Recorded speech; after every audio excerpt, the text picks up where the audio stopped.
Alright, what's up y'all, LakerFan here. As I'm about to title today's video, here to rank all the playmaking badges in NBA 2K23 for Season 3. So, if you're new to the channel, new to the series, as you can see in the bottom left corner right here, text color is going to indicate the Season 2 ranking. So, for instance, we had Mismatch Expert and Special Delivery in the E tier for Season 2, but we're here to replace everything now in Season 3 and go from bottom to top. So I hope y'all enjoy. If you do, for to drop a like, sub if you're new, turn on noties, all good stuff, and like always, try us on the 2,000 likes. Alright, so to start us off, we have Special Delivery staying in the E tier, we have Mismatch Expert moving down to the F tier. This badge literally just does not work from my gaze, in my opinion, as far as what I've seen from my teammates, if they ever try and run it, or not to mention the fact that just literally nobody runs it, even if they are 6'1". And honestly, I don't even know where they intended it for this to work, because it says in the description of it too that it's only for if taller players switch onto you.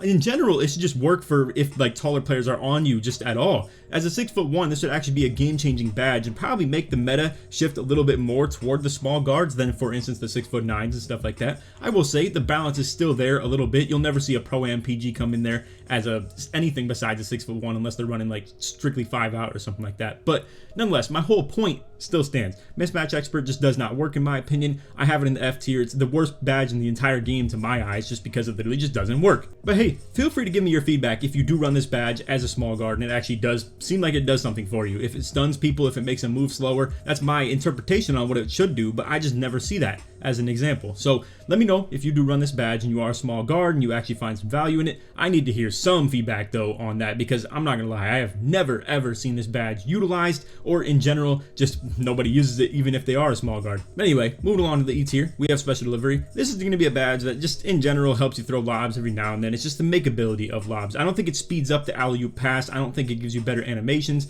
The only thing you can do with it is be able to throw like passes off the backboard with it being activated instead of not activated. So it's just like very small incremental things that really helps it boost. It does do what it's supposed to do. It helps people make their alley-oops. When my point guards run this and I'm running as a lob catcher, it does help me finish them at a pretty decent rate. But is that really that important? I don't think a lot of people really are habitual lob throwers or habitual lob catchers in the first place, and I just think it belongs in the E tier for what it's really supposed to be. I don't think you'll ever see this badge anything higher than D tier in any 2K unless throwing lobs is the absolute meta for some crazy weird reason that the game is extremely broken.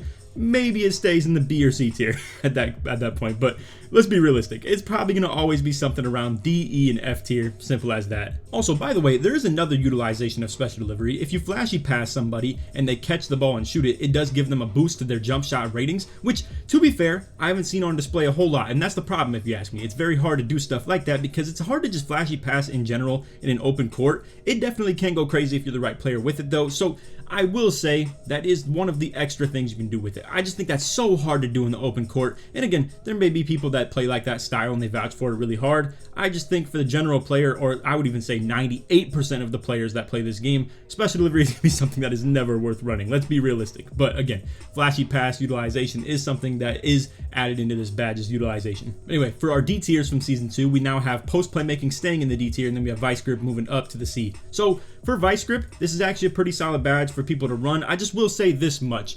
On 3s, I don't think it matters that much. On 2s, it matters a lot. I will say that. But for Pro-Am, the reason I think it doesn't matter nearly at all is because if you do get reached in on off a rebound, it's generally a transition take foul. I'll just put it like that. And that really negates the badge, in my opinion, a whole lot. Like, if you're playing Rec Center or Pro-Am, what used to be the absolute meta and trend, so to say, is if you grab a rebound, people will be swiping at you 24/7 constantly. Because why? Well, at the end of the day, it stops a fast break. Like, we're talking 2K22 and back, 21, 20, 19, all types of stuff like that. If you foul them, it stops a fast break. And then on top of that too, you have a chance of getting the steal. But nowadays, you get the transition take foul, which leads to not only a half-court inbound with 24 seconds on the clock, but then on top of that too, also just a free throw. So I don't really think it's a smart thing to do that in the first place anymore, and people don't do it quite as much anymore. And if someone on your team does do it, you're thinking, wow, what an idiot, why would you ever do that? Well, that's my whole point. Off the rebound in Rec Center and Pro-Am, you don't really need Vice Grip to protect you that much because the transition take foul already protects you in general. But for 2s, 2v2 mainly, this is an unbelievably good badge to run. I'm not gonna lie, there are so many times where it's that exact logic that I'm talking about. You grab a defensive rebound and they will spam at you for them fluke steals, bro, like crazy. And to have Vice Grip on definitely protects you in a way, whether you're a ball handler or not. It's definitely a decent thing to run on 2s. But for 3s, I don't think it matters that crazy much. I mean, at the end of the day, they do still have the incentive to foul you because there's no such thing as a transition take foul. But I just don't think it really truly matters. A lot of times you're just letting that stuff fly off the rebounds anyway on fast breaks, or maybe someone's just ready to catch the ball. In general, I just don't think vice grip is that necessary, but nonetheless, it does do what it's supposed to do. It does stop people from getting steals very reliably off your catches or off your rebounds. And yes, I do understand there is multi-purpose between vice grip. It works for catching the ball and not getting like fluke stolen, where again, if you're just standing still with the ball in your hands and people go for the steal on you, they can't steal the ball quite as easy. Who does that though? I'm just curious. I'm just curiously asking, who does that? Who sees someone catch the ball and is like, yeah, I'm gonna tap my X button right on him and get this fluke steal off of the catch? I'm just being realistic, to be completely honest with you guys. But anyway, again, I do still haven't moved up to C tier. I think it belongs with the other badges that are listed right here, and it definitely is worse than the B's though. And I still think it's better than Post Playmaker. Ironically, I had it titled as Post Playmaking, the Takeover, but nonetheless, speaking of which, it's literally the same exact thing as the Takeover. And what I don't like about Post Playmaker is that Dimer still activates in a lot of the situations that Post Playmaker should, and I'm just being realistic. Like, it's just an unreasonable thing to run. I'm just gonna put it like that. Like, if you're someone who is a very unselfish player though, off like offensive rebounds, you bring that thing down, like I'm talking on like 10 plus times a game on O boards, and you kick out like 9 out of those 10 times. Maybe Post Playmaker is reasonable for you to run. Not to mention, maybe if you're just someone who is like way below the basket constantly and you're always holding your LT, like let's say you just are a 4-out-1 in post scorer in Pro-Am. That's so unrealistic though, and just very uncommon, to be honest with you guys. And for the more common play style, where let's say you're a pick and roller where you're just in a 4-out-1 in PNR set, you get the ball on the roll and you pass to the corner. Dimer works for those, and not to mention that it works whether you're up top, whether it's anywhere, just in general. I believe you can't be behind half court for any of these like badges to activate between Post Playmaker or Dimer, but regardless, I still think Dimer is a way better badge than Post Playmaker, and there's very unconventional situations where Post Playmaker activates, and it's really only whether you're A, a post scorer, B, an offensive rebounder, and again, as an offensive rebounder pick and roller sort of build like that, Dimer is just better in general if you ask me. Alright, so now for the C tier badges. As you can see, we have a lot of movement right here. We have one moving down from C to D with Ankle Breaker. We have one moving up from C to B for Needle Threader. And then we have one moving up from C to A with Break Starter. So let's start from bottom to top. Ankle Breaker is definitely just a worse badge than I gave it credit for early in the year. I'm gonna be realistic. This only like activates off the little snapback moves where if you flick down diagonal on your right stick while moving horizontally, or also snatchbacks, or maybe even just the regular snatchback move while standing still. But there's very few animations that actually activate Ankle Breaker. It's not like how it was back in the day, man. Now, to be fair, back in the day when Ankle Breaker was in its prime, like step backs and hezzies and stuff like that were absolute meta. Like that was what people did. There was no quick stopping back in 17. There was nothing like that. They would just do a step back and shoot off it, and generally off the step back you would break people. Same with the dribbling, just supported Ankle Breaker just way more in general. So this year's game just does not support Ankle Breaker. While it does activate pretty often on the moves that like it is tied to and does work for, those moves just aren't very good to actually get you open, and it's kind of, you have to like spam them to even activate the Ankle Breaker. And really what I'm getting at here is you would only do those moves to try and get Ankle Breakers. You wouldn't really do the moves to actually get yourself open very often at all. So Ankle Breaker, moving down from the C tier to the D tier, it's still a usable badge. It's just, it's not very good. Kind of, you know, in the same aspect of the Post Playmaker. Both belong in the D tier if you ask me. Moving along, we have Needle Threader in the B tier. This is moving up from the C. This is actually a badge that actually does correlate to stuns. I actually like believed that early in the year, and a lot of you guys were telling me, no, that's BS. That's not even the case. It's all about your perimeter defensive rating or where you're at on defense and stuff like that too. Because I'm talking about the stuns off ball when you would pass the ball to someone's like opposition, and then boom, they get stuck in mud. It actually is related to Needle Threader. 2K Labs made a video on it, so I was correct from season 1. Changed my opinion on it because I was influenced by so many of you guys, and ended up not even running the badge anymore, and I just put it in the C tier. But now, as I can see how it correlates and how it works and stuff like that, Needle Threader is really good. Gold, silver, stuff like that, definitely runnable. On top of that too, it actually still gets passes through that really shouldn't. I saw one in their video, and I've seen a lot of instances like this for me, where the guy just intentionally didn't steal the ball when he clearly could have, like, and he tapped his X button. As I'm saying, his player chose not to steal a ball just probably because of Needle Threader being on. I'm gonna be realistic with that, and it really is a cool badge to be ran. It's not something that you're gonna like really spam 15 times a game or anything like that, but it can bail you out of some really bad passes from time to time, especially against players with bad steal rating. But it's not something you can just spam over and over again and expect that nobody's gonna be able to steal your passes. That's just not how it works. Needle Threader, again, is gonna be a pretty solid badge. It's gonna be grouped up with a lot of B tiers in this video, but I'm just telling you guys, I think it's actually quite an underrated badge now. And again, it's because I did, you know, put it lower just because of a lot of people's opinions and stuff, which I will never do again anymore. These are my videos and my opinions. I know a lot of people were scoffing at my workhorse and off-ball pest being in like the D tier for yesterday's video with the defense, but this is just how it is. It's just my opinion. It's what I've seen throughout the course of the game. So I'm going to put things where I believe they belong. And if you have difference in opinion, then so be it. For instance, there may be someone who completely disagrees with mismatch expert being F tier, but I just believe it doesn't work. Same with, again, post playmaker. I just think it's a bad badge. So this is my video, my list. Anyway, we have break starter in the A tier, moving up all the way from the C. I have now seen the power of this badge. I've seen whether my power forwards are running it in Pro-Am. I've seen Tonic using it as the center and what the power of 86 pass accuracy plus break starter does. I will say, I think pass accuracy is probably the more important factor of making full court passes than actually break starter, but either way, to have break starter on enhances them that much more, and obviously it's the zip, it's the accuracy on it, it's all those things included. Break starter is really, really good at what it's supposed to do. Now, let's also talk about just the whole court correlation. Obviously, this is a badge that literally doesn't even work for 1s and 2s. It just can't work like that. For 3s, it's not necessary because the courts are so small. So it's definitely more of a rec and pro-am badge. Simple as that. And on top of that, too, it's very specific for only bigs. But at the end of the day, it's by far the most important like badge you could ever have as a big man. Vice grip and literally break starter. That's about all you can run as a big, if we're being completely honest. I mean, you maybe have post control and maybe that gives you unpluckable and quick first step, but just being realistic with it, I mean, break starter and vice grip are literally the only badge points you can spend as a build that has no ball handle. So that makes it that much more important. It's just that, again, point guards and lockdowns, you guys probably aren't running this. Power forwards and bigs when it comes to pro-am and rec, definitely one of the best badges you can run though, and it's still very good at doing what it's supposed to do. That's generally the whole point of these tier list videos, is to talk about if the badge is good at doing what it's supposed to do. I say generally because it's not always the case. Like with post playmaker right here, the badge can still be very good at boosting people's ability to hit off shots, like off the passes from here, but I just don't think many people utilize this. So next up, we have all the B tiers between Dimer, Floor General, and Hyperdrive all staying in the B, and then we have Killer Combos moving down to the C.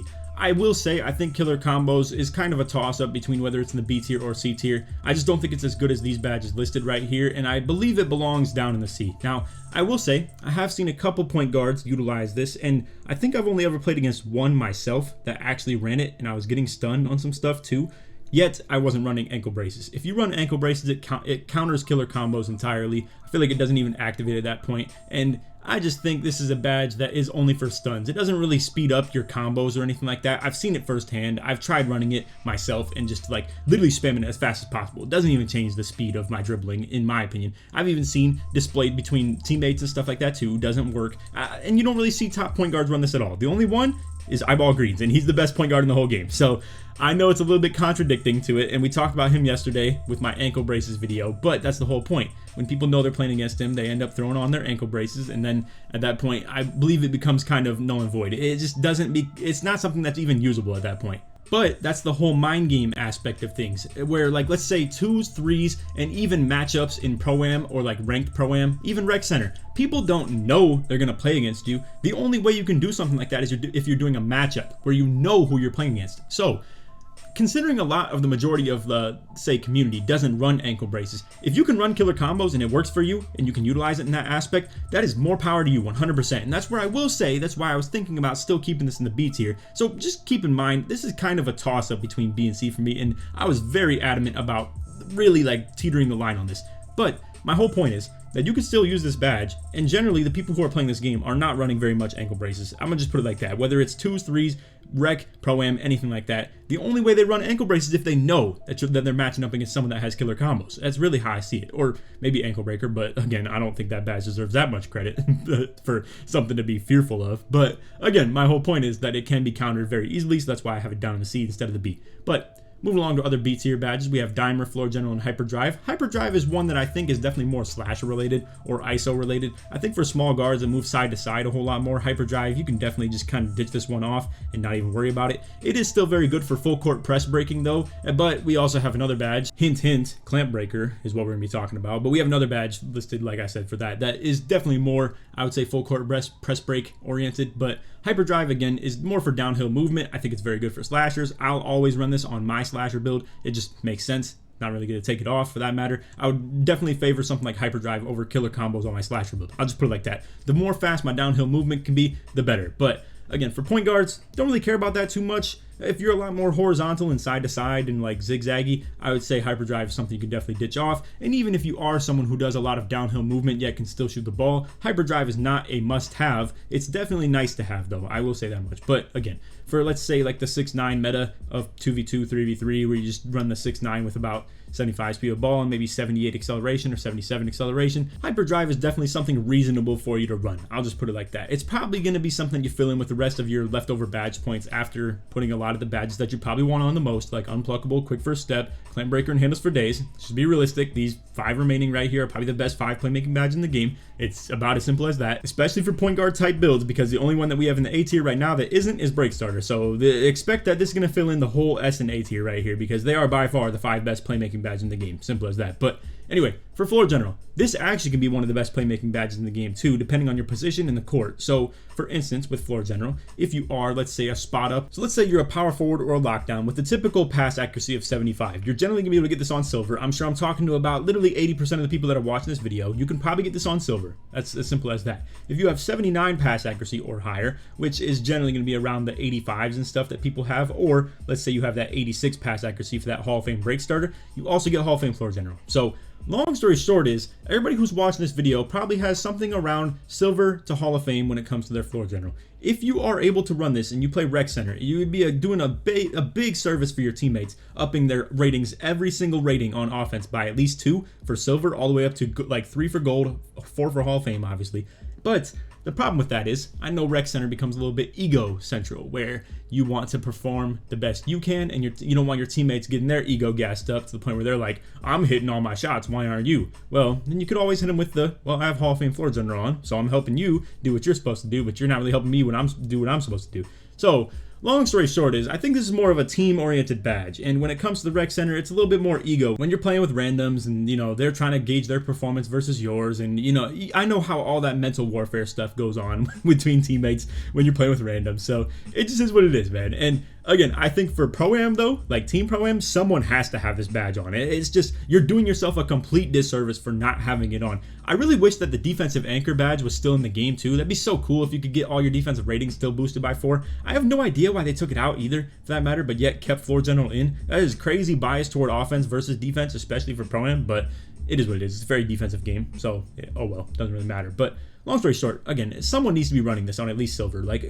whether it's a power forward, whether it's your center, whether it's just lockdown at small forward, someone can run this on silver at the very least. And then probably your center, if he has really good pass accuracy, can get this on at least gold, probably Hall of Fame. So just depends on builds and all that stuff, but at least silver somewhere on the court, please. Then we have Dimer. This is staying in the B tier. I will say, not many point guards run this, and once again, sort of an ego mental warfare thing, where again, whether you're in the rec center or park or anything like that, or even Pro-Am, the whole like response to this badge is, well, just hit your shots. If you're open, you should hit them. I mean, in a realistic sense, you can't green every single shot that you take, especially with the mediocre 81 to 83 three-pointer that a lot of lockdowns have in this game, or bigs for that matter have around 70-ish as well, like high 70s. So when it comes to point guards not running this, they play with that 92 three-pointer and then expect that their teammates are going to be hitting at a 100% rate wide open like they should, but that is just not the realistic factor of this game, if you ask me. And I think Dimer being a tier 1 at all times, and the fact that you can run this for 2 badge points on silver, or 3 for gold, or if you have the 85 pass accuracy, you can get it like that, Hall of Fame on 4 points,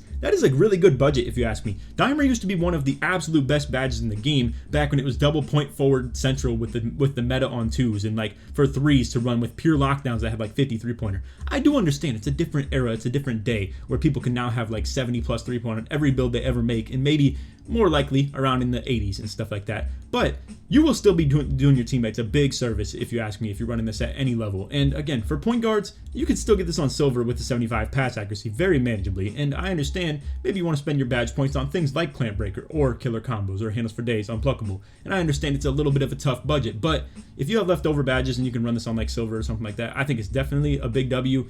For 2s and 3s, becomes a little bit questionable, I guess, but still definitely a decent badge and should be respected like it still even used to be. It's definitely still something that helps people hit at a really high rate. It's just people don't value it and respect it the same way they used to.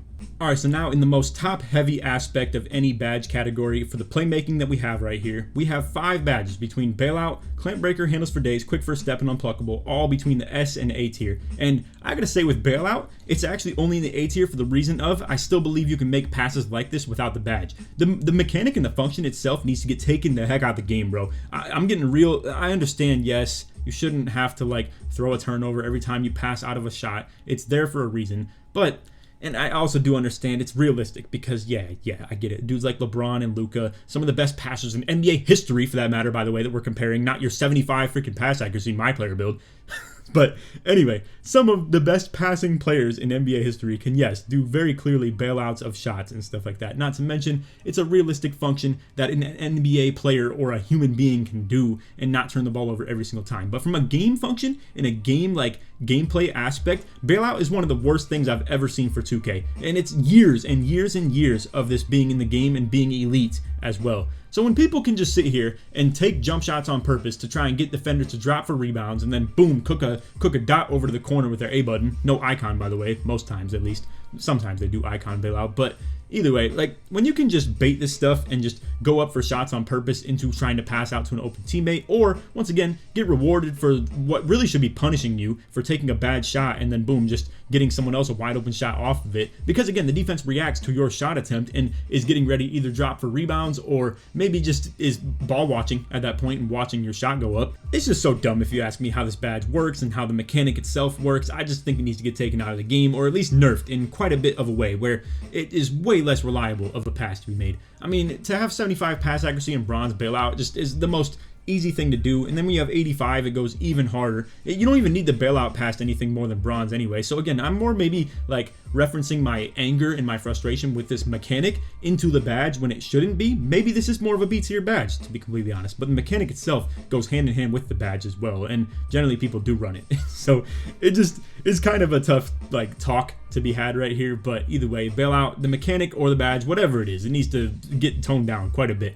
Moving along though to our ball handling badges right here. All four of these, between Clamp Breaker, Unpluckable, Quick First Step, and Handles for Days. If we're being completely honest, by the way, all four of these should be tier 3s for ball handling builds. It's kind of crazy that things like Unpluckable and Quick First Step, like if I look at it on, say for instance, like a small guard build, it's gonna be Quick First Step and Unpluckable in tier 2. That's pretty crazy, by the way, that like things like Mismatch Expert and Killer Combos are in tier 3. Meanwhile, like in the tier 2 still is Quick First Step and Unpluckable. But nonetheless, these four would be seen as the absolute like kingpins, like tier 3s if they all were there. Think of it as like the lockdowns. The lockdowns all have Challenger, Glove, Interceptor, and then I believe Clamps, yes, in the tier 3. So 6'7" Pure Locks have to get all four tier 3s to be like utilizing that stuff. Point guards don't have to get that. They only need 2 tier 3s and then like 2 tier 2s, between obviously Unpluckable and Quick First Step being the tier 2s, Handles for Days and Clamp Breaker being the tier 3s. But nonetheless, let's get into talking about them. Unpluckable is the one moving up from the A tier to the S tier. This is by far the most underrated badge in the game, if you ask me. So many people hate on it. So many people act like it's so worthless. Yet when they take it off, they would sit here and look like an absolute idiot with the ball in their hand. They wouldn't be able to hold on to it for like 2 seconds, even against Silver Glove or anything like that. Albeit their ball handle rating would be like 95, and yes, you would still get plucked with Silver Glove if you had no Unpluckable. But as soon as you throw on that Hall of Fame Unpluckable, you are impenetrable. You cannot be touched with Silver Glove or Gold Glove or anything like that. The only thing that can touch you is Hall of Fame Glove through your Hall of Fame Unpluckable, but even that is still a little bit unreliable as well. Now, when it comes to Gold Unpluckable getting hit by Hall of Fame Glove, 99 Steel, be realistic, man. That only requires literally 85 ball handle, I believe, to even get. 84, actually, now that I look at it. You know what Hall of Fame Glove requires? 99 Steel. So you're trying to compare a rating threshold thing where you only need 84 ball handle to get versus a 99 Steel. I can't believe that at one point in this year, we had so many people talking about, I have Gold Glove, I should never get plucked, anything like that. Like, bro, what a horrible mindset to have. What a horribly biased mindset to have, if you ask me. That's crazy. But anyway, again, if you have Gold Unpluckable, Silver Glove does not work very well. Nonetheless, even Bronze is pretty awful as well. So it's really more of like I think you need Gold Unpluckable or Hall of Fame Unpluckable. Like, if you really never want to get the ball stripped from you, you definitely need the Hall of Fame Unpluckable. Not to mention, by the way, bump steals are a thing. So even if you have Hall of Fame Unpluckable and 99 ball handle, which is a very unrealistic thing to have, more like 95, 96 is the more realistic one. It's just generally, it doesn't even matter. You can still get bump stolen very manageably if you just put the ball in harm's way more. Good dribblers don't do that. But again, I'm not here to attack the viewers or anything like that. At the end of the day, just be a little bit smarter with where you're putting the ball if you're not trying to get bump stolen. So I don't know if that's some of your guys' complaints or anything like that too when it comes to your 95 ball handle and Hall of Fame Unpluckable. You're not immune to bump steals by any means, but with that higher ball handle, you can definitely get the ball moving a whole lot quicker and way better animations and stuff like that too than say someone, for instance, with like 25 or 50 or 70, anything like that. But nonetheless, Hall of Fame Unpluckable is unbelievable. It's probably one of the best badges in the game, and it's extremely underrated for that matter too. So I'm not gonna let people's complaints about the badge sway my opinion of it. This is by far like the most unstoppable thing for me as someone that has 90 steal rating and silver glove to try and defend in Pro-Am or anything like that, or even like Park for that matter too. Even ones, you can tell when someone has this at a high level because you cannot get pluck steals on them at all. It's not even worth tapping your X button, so why even do it? It literally negates an entire playstyle right here, if you ask me, to run this on Hall of Fame. But anyway, speaking of the Gold and Hall of Fames going hard, we have Quick First Step. This is something that generally is always ran on at least Gold or Hall of Fame. 6'8" and under can literally get this at Hall of Fame on every single build. 6'9" get it on Gold, and that's generally what you see everybody run for that matter. This badge is obviously good at what it's supposed to do as well when it comes to just moves out of your like signature size ups or size up escapes, also triple threats as well. It's a little bit iffy on the triple threats, but nonetheless, it's one of the best badges in the game as well. I think literally you could make a case that these 4 badges right here may be some of the top badges in the game, just in general, not only the playmaking, but I think playmaking is very top heavy. Like there's a lot of bad badges right here. Anything that's like C tier and below is just really a bad badge, if you ask me. Not to mention the B tiers aren't really that great for being a B tier if you were to compare it to other B tiers in like different videos between the defensive or finishing or shooting. But these A and S tier playmaking badges are so unbelievably good, it's not even funny. I mean, to get back to Quick First Step, it's just like the obviously glue factor of any ball handler. You need to be quick with the ball in your hands, so when you pair that with good acceleration and high Quick First Step, it's just unbelievably good. Simple as that. Now, Handles for Days is very self-explanatory as well. The more dribble moves you do in succession, the less stamina you're going to lose compared to if you didn't have it at all. So for instance, obviously if you're like flicking the ball 10 times between like ball hand to offhand, ball hand to offhand, and through that amount of time between those 10 dribbles or 5 dribbles or even 2 dribbles, you're going to lose less stamina for obviously having the badge versus if you didn't. Simple as that. And it does go a long way for ball handlers. I mean, it's definitely what allows them to have the ball stick in their hands for a lot much longer. And if you weren't to have this badge in the game, or if you didn't run this, you definitely have to be a lot more simple with your dribble moves. I will say though, for my style of being someone that generally just needs to get to a spot with the slashing, and I'm not really looking to shoot the ball very often from the perimeter or anything like that, Handles for Days is something that I don't really run at a high level, but any point guard in the game that has like shooting and still looks to dunk as well, you need Handles for Days, 100%. Not to mention too, in Pro-Am, this is an absolute must have. You have to buy Gatorade and stuff like that too, and even through that, buying the Gatorade, having the double Gatorade off the workouts, and then also just having Handles for Days, you still do drain stamina pretty quickly, so it's a must-have badge for dribblers and point guards, simple as that. But again, if your playstyle is a little bit more simple when it comes to your dribble moves, it's probably one of the worst S tiers of these 3 right here. Clamp Breaker, Unpluckable, and Quick First Step are probably the better ones for your playstyle, but it all depends on that exact playstyle that I'm talking about. So for Clamp Breaker now, our last playmaking badge to talk about in this S tier. This is probably one of the best badges in the game as well. I know we've talked about this literally 4 times already for every badge that we have right here, but Clamp Breaker is pretty crazy, man. I'm not gonna lie to you, this badge probably shouldn't even be in the game.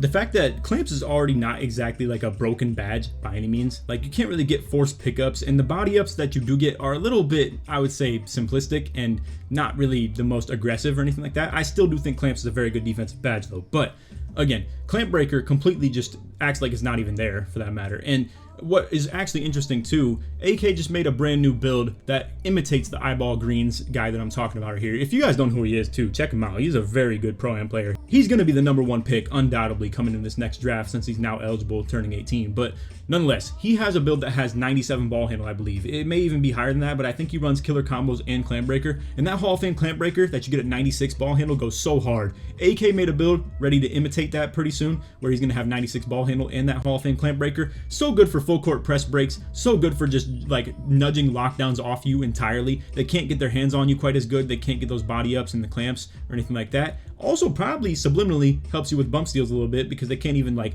wall you off and cut you off into the point where then they can set up their bump steal or anything like that. It's all just some kind of domino effect that I'm talking about right here, where one thing leads to another, then another. But nonetheless, Clamp Breaker is extremely good for really just running right by people, for stopping them from really getting crazy clamps animations on you, and not to mention the crazy blow-bys that you get on people sometimes too. That is pretty crazy. It's kind of funny because I remember when we were getting the early access to the game, Shakedown was telling me about Bully. He was telling me about how Strength and Bully would lead to these crazy blow-by animations. Come to find out, it's actually Clamp Breaker. That's exactly what he was talking about. Those ones where you hit them with like the LeBron like nudge off, kind of like the arm like swinging them and just getting right past somebody. That actually is Clamp Breaker. It's people that have 25 strength. I promise you, the point guards have done it to me. I got 76 strength, by the way, so don't give me that stuff where you're talking about the strength value and stuff like that, because I got 76 and these PGs got 25. Promise you that. But the Hall of Fame Clamp Breaker dudes, to my silver clamps, albeit it's not anything crazy, but again, they just be nudging me out the way like they're LeBron with their 25 strength and slight body frame and stuff like that, and just hit that elbow on me and stuff like that too, bro. It definitely goes hard. It's really annoying to deal with. It will humble you as a presser a lot, where you're hitting someone with that full court press and they just tell you to get back, bro. Simple as that, because they hit you with that and you got to call out for your power forward to foul. You got to tell him to like get the play dead, or someone has to pick up and make up for the fact that you're now taken completely out of the play 60 feet away from the basket. Simple as that. So anyway, that's all video. I hope you all enjoyed. If you did, for to drop a like, sub if you're new, turn on noties, all good stuff. Like always, try to win 2,000 likes. If you made it to the end of the video, put play or put pass in the comments. Show your all the way through. But anyway, stay tuned for the shooting. We'll put that tomorrow up as well. And then if you want to go and check out the defense or the finishing, those are already up. If you guys want a takeover tier list video updated as well, I'll definitely be down to do that. I'm not sure what your guys' interest is in that though. I have a lot more to talk about with that one as well. There's a lot of fluctuation and change and difference in my opinions and stuff like that, but we'll see. Maybe I'll upload that later in December or something like that as well, because I don't want to spam like 5 tier list videos out like in a row or anything like that. But I do appreciate you guys clicking on these and the good debate, the good banter that we have back and forth. Again, if you disagree with me on stuff like, for instance, killer combos or mismatch expert or post playmaker, feel free to still disagree. It's just, again, I'm not going to let people's opinions influence my tier list anymore. I don't like when I let other people's thoughts or anything like that influence mine that I present to you guys then in video format, like I did with Needle Threader, for instance. It's not a good way of going about things. It's not my true opinions, so I'm going to make sure that my true opinions are reflected in these videos. But anyway, that's all for video. Hope you all enjoyed. Other than that, take it easy, man. Peace.